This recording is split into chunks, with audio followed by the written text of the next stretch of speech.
President Marcos seems to be on a diplomatic road trip or road tour, going to different countries, attending international events. In the U.S., I heard that there are 2 scheduled visits by BBM.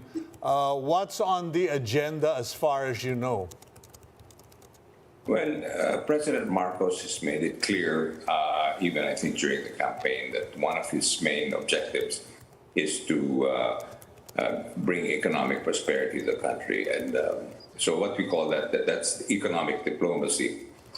When we were in New York, his instructions to us was to make sure to pack his schedule with mostly meeting with American businessmen, to try to entice them, to listen to them on to what kind of requirements they have to be able to start their investment in the Philippines, which I think to a certain extent we've succeeded in doing that.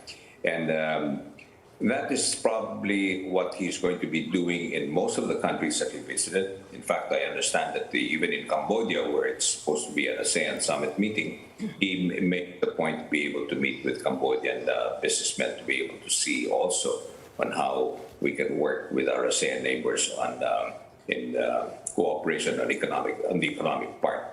So that, I think, is a cornerstone of his administration's plans for the next 6 years, to entice more and more investments coming to the Philippines, because it is really the way to go. It's a global economic community. That's what we have right now, and he's going to be doing a lot of that. Now, his 2 trips here in the United States. Yeah, it's an invitation actually for the Summit for Democracy, which is being hosted by the White House here in Washington, D.C. And another one, of course, is the APEC, which is scheduled sometime at the end of the year, of next year.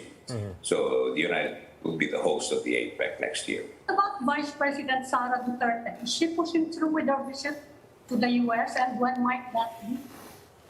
Yes, there is a plan for the Vice President to come to the United States, and I'm sure the Vice President Harris, will invite the Vice President Sara, both being female Vice Presidents. That's really a perfect match, so to speak. But the Vice President Sara, has been invited to several forums here in the United States, and will be preparing for her trip also sometime next year.